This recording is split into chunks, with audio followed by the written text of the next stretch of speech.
Hello guys, আসসালামু আলাইকুম। আশা করি সকলেই ভালো আছেন।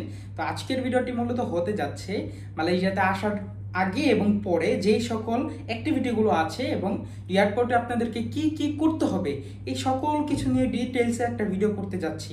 অনেকেই গাইডলাইনের অভাবে নানা রকম ঝামেলায় পড়ে আসার আগে এবং পরে, অথবা এয়ারপোর্টে অনেক সময় অনেক ধরনের প্রবলেমে পড়ে যায়। তো সব কিছু কম্বাইন করে আমি একটা ভিডিও করতে যাচ্ছি, আপনারা দেখতেই থাকুন।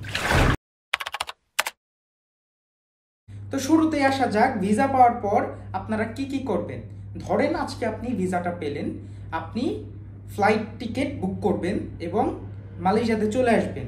তো এখন আপনার কি করতে হবে, ফ্লাইট টিকিট বুক করার পর আপনাকে আপনার যেই সকল ডকুমেন্টসগুলো আছে, ফার্স্ট অফ অল ইউনিভার্সিটির অফার লেটার, সেকেন্ডে হলো আপনার ইভাল, ইএমজিএস অ্যাপ্রুভাল লেটার এবং ই ভিসার যে সফট কপিগুলো আছে ওগুলোকে আপনার প্রিন্ট করে হার্ড কপি করতে হবে। এই সকল ডকুমেন্টসগুলো আপনি একটা ফাইলে করে সাজিয়ে নেবেন এবং এয়ারপোর্টে যখন যাবেন, যাওয়ার সময় এই ডকুমেন্টগুলো সাথে করে নিয়ে যাবেন। সেকেন্ড যে জিনিসটা, আপনাকে মালয়েশিয়ার প্রি অ্যারাইভিং যে ফর্মটা আছে ইমিগ্রেশনের পক্ষ থেকে, এই ফর্মটা আপনাকে পূরণ করতে হবে অবশ্যই। এবং এই ফর্মটা বর্তমানে প্রয়োজন হচ্ছে পূরণ করার জন্য, অনেক দিন আগে থেকেই ডিক্লেয়ার করে দিয়েছে, তবে অনেকেই এই জিনিসটা ফলো করেন না, যার কারণে মাঝে মাঝে প্রবলেম দেখা দেয়। তো আপনাকে অবশ্যই এই ফর্মটা পূরণ করতে হবে। এই ফর্মের লিঙ্কটা আমি আমার ডেসক্রিপশনে দিয়ে দিব, আপনারা একটু চেক করে নিতে পারেন। থার্ড যে বিষয়টা, আপনারা সব ডকুমেন্টসগুলো যখন সাজাবেন, সব ডকুমেন্টসগুলো যখন ওকে হবে, তখন আপনাকে এয়ারপোর্টে যেতে হবে। তো এয়ারপোর্টে যাওয়ার পর আপনাকে যে সকল কার্যক্রমগুলো করতে হবে, এবং অবশ্যই একটা কথা মাথায় রাখবেন, এয়ারপোর্টে আপনার ফ্লাইটের যে টাইমটা তার 3 থেকে 4 ঘন্টা আগে অবশ্যই যাবেন। কারণ বাংলাদেশ এয়ারপোর্টে আপনার সব মিলিয়ে দেখা যায় অনেক সময় ডিলে হয়, আপনার সব কিছু করে উঠতে পারা যায় না, টাইম টু টাইম অনেক তাড়াহুড়োর মধ্যে দিয়ে যেতে হয়। তো অবশ্যই আপনার 3 থেকে 4 ঘন্টা আগে যাবেন। তো এয়ারপোর্টে যাওয়ার পর কি করবেন, সবার আগে আপনারা আপনাদের যেই টিকিট অনুযায়ী আপনাদের চেক ইন কাউন্টারে যে আপনি যেই এয়ারলাইন্সের টিকিটটা নিয়েছেন সেই এয়ারলাইন্সে চেক ইনটা করে নেবেন। চেক ইন করার সময় আপনাকে অবশ্যই আপনার ব্যাগেজগুলো দিতে হবে এবং ব্যাগেজে আপনাকে একটা বোর্ডিং পাস দিবে, বোর্ডিং পাস স্টিকার করে দিবে, ওইটা অবশ্যই যত্ন সহকারে পাসপোর্টে রেখে দিবেন। কি কি করতে হবে এই নিয়ে আমার একটা ভিডিও দেয়া আছে, আপনারা দেখতে পারেন। এই বিষয়টা গেল। তো বোর্ডিং পাস যখন সম্পন্ন হবে, চেক ইন সম্পন্ন হবে, এরপর আপনাকে যেতে হবে ইমিগ্রেশন কাউন্টারে। ইমিগ্রেশন কাউন্টার কোথায় পাবেন আপনারা চেক ইন যেখানে করবেন তার পাশেই দেখবেন একটু সামনের দিকে যে ইমিগ্রেশন লেখা আছে, তো এটার ভিতর দিয়ে চলে যাবেন এবং যে ইমিগ্রেশন অফিসাররা আছে ওইখানে যে দেখবেন সবাই লাইন বাই লাইন দাঁড়িয়ে আছে। তো সবার যে কোনো একটা লাইন ফলো করবেন এবং ইমিগ্রেশনটা ক্রস করে আপনারা ভিতরে চলে যাবেন। তো অনেক সময় ইমিগ্রেশনে অনেক ধরনের কোয়েশ্চেন জিজ্ঞেস করতে পারে আপনাকে।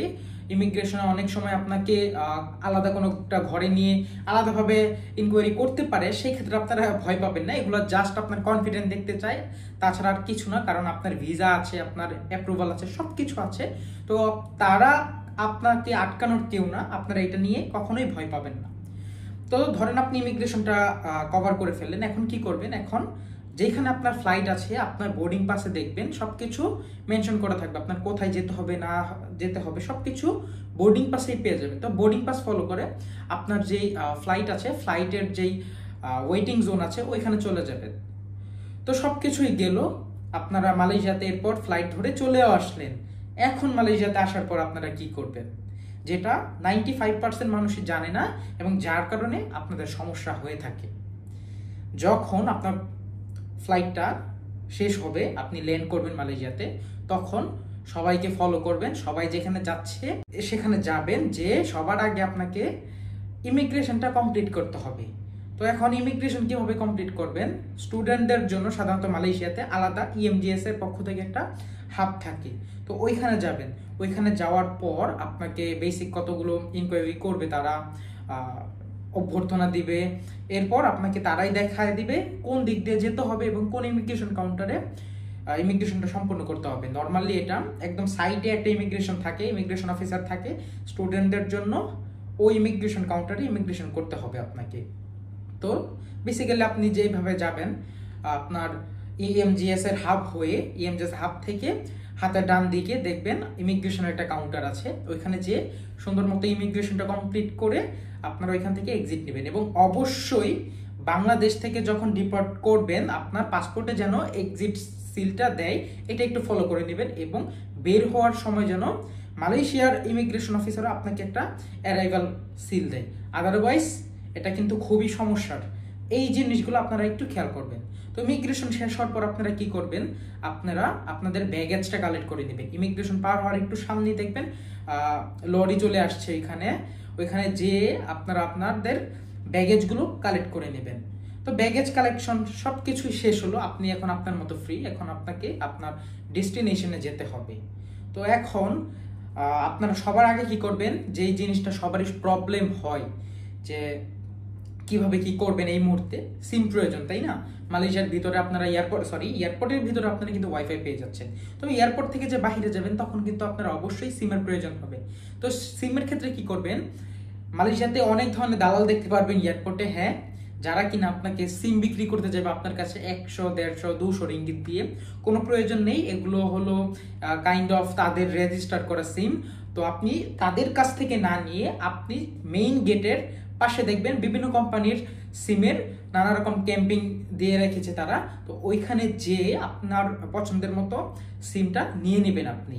তো ইউ মোবাইল আছে, ওইখানে ম্যাক্সিস আছে, সেলকম ডিজি আছে, যে কোনো একটা সিম আপনারা নিলেই হবে।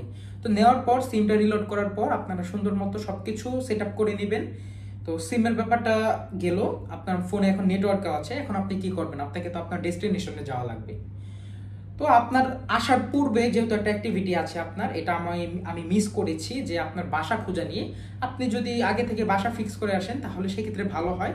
আদারওয়াইজ যে কোনো একটা হোটেলে আপনি গুগল ম্যাপ অথবা অ্যাপেল ম্যাপ যেই ম্যাপই ইউজ করেন না কেন, সেখানে আশেপাশে কোনো একটা হোটেল সার্চ করে নেবেন। হোটেল সার্চ করলে কি হবে, আপনি হোটেলের লোকেশনগুলো পাবেন এবং এখানে যত ধরনের বুকিং অপশন আছে সব কিছু পেয়ে যাবেন। তো সিম্পলি এইভাবে যে কোনো একটা হোটেল বুক করে আপনি সরাসরি হোটেলে চলে যাবেন। এখন এখানে আবার আরেকটা কথা আছে, আপনি কিভাবে হোটেলে যাবেন। একটা নতুন একটা এয়ারপোর্টে আসছেন, এখান থেকে বের হওয়ার পর তো আপনার একটা ট্রান্সপোর্টের প্রয়োজন হবে। এয়ারপোর্টে দেখবেন সেম দালালরা কি করবে, আপনাকে গাড়ি অফার করবে, যে গাড়ির প্রয়োজন হবে কিনা, আপনাদের কি যাতায়াতের জন্য কোনো কিছু প্রয়োজন হবে কিনা। তাদেরকে সিম্পলি আপনারা ইগনোর করবেন। তারা প্রচুর হাই রেঞ্জের আপনার মোটা অ্যামাউন্টের টাকা আপনার কাছ থেকে হাতিয়ে নিতে পারে। তো এটা থেকে সাবধান। আপনি কি করবেন, আপনার মোবাইলে গ্র্যাব অথবা ইনড্রাইভ দুটার একটা অ্যাপ্লিকেশন ইনস্টল করে নেবেন এবং সিম্পলি এটা রেজিস্টার করে আপনারা আপনাদের ডেস্টিনেশন অনুযায়ী গাড়ি বুক করে দেবেন। তো গাড়ি বুক করার পর সিম্পলি হোটেলে যাবেন, হোটেলে চেকিং করবেন, অথবা যার আগে থেকে বাসা ফিক্স করা আছে বাসায় উঠবেন। তো সব কিছুই গেল।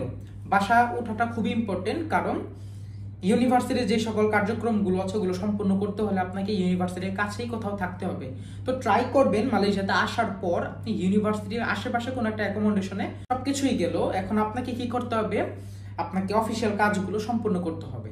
তো সাধারণত ই ভিসা পাওয়া পর্যন্ত আপনার ইএমজিএস যে পার্সেন্টেজটা দেখায় এটা 70% থাকে।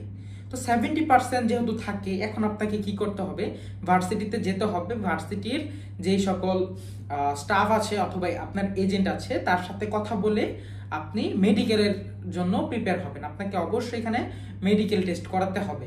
তো যখন আপনার মেডিকেল টেস্টটা সম্পূর্ণ হবে, আপনি এই একটা রিসিপ্ট দিব আপনাকে। এই রিসিপ্টটা নিয়ে আপনি ভার্সিটির যেই স্টাফ আছে তাকে আপনার পাসপোর্টটা এবং আপনার ওই রিসিপ্টটা সাবমিট করবেন। তারা কি করবে, তারা এটা সবকিছু নিয়ে আপনি যদি মেডিকেলে পাস হয়ে থাকেন সেই ক্ষেত্রে আপনার ভিসা ব্যবস্থা করে দেবে, আপনার পাসপোর্টে তারা ভিসা সিল করে দেবে। এখন অনেকে হয়তো ভাবছেন মেডিকেল কিভাবে খুঁজে পাবো, যে কোনো একটা স্টাফকে অথবা আপনি গুগল করলেই আপনারা ইএমজিএস এর যে সার্টিফাইড মেডিকেলগুলো ওগুলো পেয়ে যাবেন। তো মেডিকেলটা শেষ হলো, সবকিছু শেষ। এখন বাকি কাজগুলো ভার্সিটি ধাপে ধাপে আগাবে, যে কি করতে হবে না করতে হবে এগুলো সব ভার্সিটি আগাবে এবং আপনাকেও সেই অনুযায়ী ডিরেকশন দিবে। তো অনেকেই আবার এখানে একটা প্রবলেমে পড়েন, একাডেমিক যে বিষয়গুলো ওগুলো ক্লিয়ার থাকেন না। তো একাডেমিক বিষয়ে যদি আসি, আপনি আপনার ভার্সিটি যে রিপ্রেজেন্টেটিভ আছে তাকে বলবেন আপনার কোঅর্ডিনেটরের সাথে আপনার পরিচয় করিয়ে দেওয়ার জন্য। কোঅর্ডিনেটরের কন্ট্যাক্ট দিতে পারে অথবা কোঅর্ডিনেটরের সাথে আপনার ফেস টু ফেস মিট করাতে পারে সে। তো যখন আপনি কোঅর্ডিনেটরের সাথে কন্ট্যাক্ট করবেন, কোঅর্ডিনেটরকে বলবেন আপনি নিউ স্টুডেন্ট এবং আপনার যেই ক্লাস আছে সব কিছুতে যেন আপনাকে অ্যাড করে দেয়। সাধারণত মালয়েশিয়াতে অফলাইন থেকে অনলাইন কি তারা প্রায়োরিটি দেয় বেশি। তো একাডেমিক যে বিষয়গুলো আছে সব কিছু কিন্তু অনলাইনে। তো আপনি কি করবেন, এই যে অনলাইনে যেই টিমসগুলো আছে, গ্রুপগুলো আছে, এগুলোতে অ্যাড হয়ে নেবেন এবং অ্যাকর্ডিং যেই কাজগুলো ক্লাসগুলো আছে এগুলো টাইম টু টাইম কভার করবেন এবং কন্টিনিউ করবেন।